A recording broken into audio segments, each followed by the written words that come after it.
Halo, assalamualaikum warahmatullahi wabarakatuh. Kembali lagi di channel Prima Crypto. Oke, buat kalian yang baru datang di channel Prima Crypto, silahkan bantu subscribe channel Prima Crypto karena subscribe itu gratis, dan nyalakan loncengnya agar kalian bisa mendapatkan notifikasi video terbaru dari saya setiap harinya.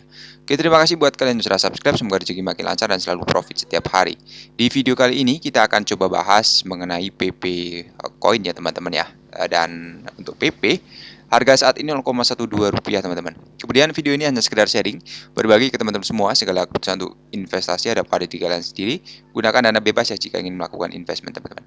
Oke, sebelum kita bahas lebih lanjut mengenai PP ya teman-teman, kita akan coba pantau dulu untuk global crypto market cap hari ini naik cukup lumayan ya, 0,91%. BTC kembali di angka 1,122 miliar lagi teman-teman, dan untuk Ethereum di 56 juta rupiah, BNB 9,3 juta rupiah teman-teman. Oke, memang seperti ini ya pergerakannya, naik turun ya teman-teman, sangat wajar. Ketika sedang mendekati halving ya untuk saat-saat ini ya, ketika market terutama Bitcoin ya turun ya, dia berarti lagi diskon teman-teman ya. Jadi ya jangan all in ya, ketika nanti turun lagi kalian bisa masuk lagi ya, seperti itu ya strategi DCI-nya. Jadi bukan ajakan untuk invest ya, sekali lagi teman-teman. Kita akan coba bahas ya mengenai membangun portofolio investasi ya yang sukses ya, terutama dengan PP coin ini ya, bukan hanya PP ya tapi bisa dengan kripto lainnya teman-teman. Jadi untuk membangun portofolio ya yang sukses ya memerlukan pemahaman mendalam teman-teman tentang pasar kripto, diverifikasi yang tepat teman-teman, manajemen resiko, kemudian pengetahuan tentang proyek-proyek kripto yang berpotensi teman-teman. Jadi pertama-tama penting untuk memahami tujuan investment teman-teman ya. Jadi apakah mencari pertumbuhan jangka panjang, pendapatan pasif, atau keuntungan jangka pendek teman-teman. Jadi setelah menetapkan tujuan investment ya, identifikasi toleransi resiko teman-teman. Seberapa banyak sih resiko yang siap ya yang teman-teman ambil dalam portofolio. Jadi lakukan riset juga yang menyeluruh tentang PP Coin dan kripto lainnya ya yang ingin teman-teman tambahkan ke portofolio, dan pahami model bisnis, kasus penggunaan, dan prospek masa depannya. Kemudian pertimbangkan untuk membagi ya portofolio teman-teman antara kripto yang berbeda untuk mengurangi resiko. Selain PP ya, pertimbangkan BTC, Ethereum, dan kripto lainnya yang beragam. Tentukan aset yang sesuai dengan tujuan dan toleransi resiko. Misalnya alokasikan lebih banyak pada kripto yang lebih stabil jika teman-teman memiliki toleransi resiko yang lebih rendah. Gunakan prinsip diverifikasi untuk memperluas exposure ke berbagai kelas aset ya. Jadi teman-teman semua wajib mempertimbangkan dan untuk menggabungkan dengan aset tradisional dalam portofolio. Buat rencana alokasi aset yang terstruktur dan patuhi rencana tersebut dalam kondisi pasar yang bervariasi.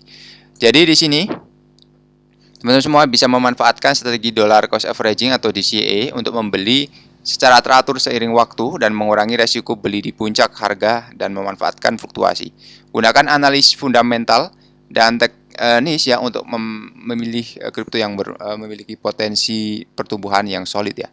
Jadi teman-teman semua wajib menetapkan batas atas dan bawah untuk setiap aset dalam portofolio. Jadi teman-teman semua juga jangan terlalu terpengaruh ya oleh sentimen pasar yang atau berita ya. Lakukan riset teman-teman sendiri. Dan perhatikan juga biaya transaksi ya dan biaya lainnya terkait investment. Jadi wajib juga ya jika teman-teman semua menggunakan future ya, gunakan strategi lindung nilai ya seperti future atau opsi jika teman-teman semua khawatir tentang resiko pasar yang besar. Tetapkan tujuan jangka pendek dan jangka panjang untuk portofolio dan revaluasi secara teratur untuk memastikan teman-teman semua tetap berada di jalur yang tepat. Kemudian di sini pertimbangan untuk menginvestasikan waktu ya untuk sumber daya alam dan pendidikan pengembangan sebagai investor kripto.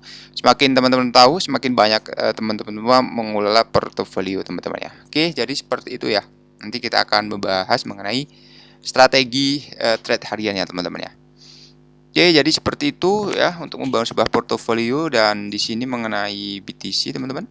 Jadi Hasdaq mengubah dana berjangka menjadi ETF ya, Bitcoin Spot Amerika Serikat. Di sini perusahaan manajemen aset kripto Hasdaq telah menjadi perusahaan terbaru yang bergabung dengan pasar dana yang diperdagangkan di bursa Bitcoin Spot Amerika Serikat ya. Ini pada tanggal 26 Maret, Hasdaq mengumumkan penggantian nama Hasdaq BTC Future menjadi Hasdaq Bitcoin ya. Kemudian pasar ETF yang ramai di sini menjadi manajer aset ke-11 ya yang meluncurkan ETF Bitcoin Spot tahun ini karena memasuki pasar ramai yang didominasi oleh dua raksasa, BlackRock dan Fidelity. Saat ini mendominasi pasar spot ETF ya, yang dengan aset yang dikelola sekitar 20 miliar dolar ya. Di sini untuk produk strategi Hasdaq yang baru akan menginvestasikan setidaknya 95% aset Bitcoin Spot dengan harga 5% ya di BTC berjangka dan setara kas yang diperdagangkan dengan CME. Jadi sejak didirikan di tahun 2018, Hasdaq sangat yakin bahwa BTC adalah peluang generasi, kata Marcelo, salah satu pendiri CEO Hasdaq. Kemudian arus masuk ETF BTC meningkat ya, dari arus masuk ETF Bitcoin Spot Amerika Serikat meningkat lagi setelah arus keluar selama 5 hari berturut-turut karena pasar BTC terkoreksi. Jadi Fidelity ini memimpin kebangkitan arus masuk dengan 279 juta dolar dari sekitar 4.000 Bitcoin. Sementara BlackRock memiliki arus masuk sebesar 162 juta dolar ya untuk dana IBIT-nya. Kemudian kalian bisa lihat ya untuk Morgan Stanley mungkin menyetujui BTC ETF dalam 2 minggu teman-teman. Jadi untuk Morgan Stanley dilaporkan semakin dekat untuk menyetujui ETF Exchange Trade Fund yang menurut pengguna Exandrive berbagai sumber telah mengonfirmasi bahwa raksasa keuangan tersebut akan menyetujui ETF BTC di berbagai platform dalam 2 minggu ke depan. Kemudian Andre menyoroti bahwa sumbernya berasal dari Morgan Stanley, perusahaan BTC ETF, dan orang dalam hukum ya. Namun lembaga keuangan tersebut belum membuat pernyataan resmi apapun tentang persetujuan ETF BTC.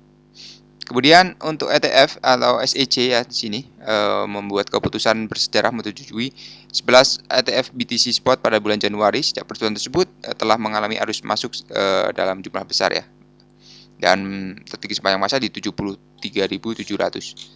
Akankah mencapai titik tertinggi lagi di bulan April ya? Jadi BTC akan menjalani siklus separuh berikutnya pada bulan April. Banyak analis mengantisipasi rally pasar setelah peristiwa halving ya. Selain itu, jika Morgan Stanley menyetujui spot ETF, hal ini dapat menyebabkan dana tambahan mengalir ke mata uang kripto asli ya. Menurut CoinCodex juga dapat melampaui angka 90.000 dolar ya pada April ya, dan mencapai 90.085 dari level saat ini ya, akan berarti pertumbuhan sekitar 28,5% teman-teman.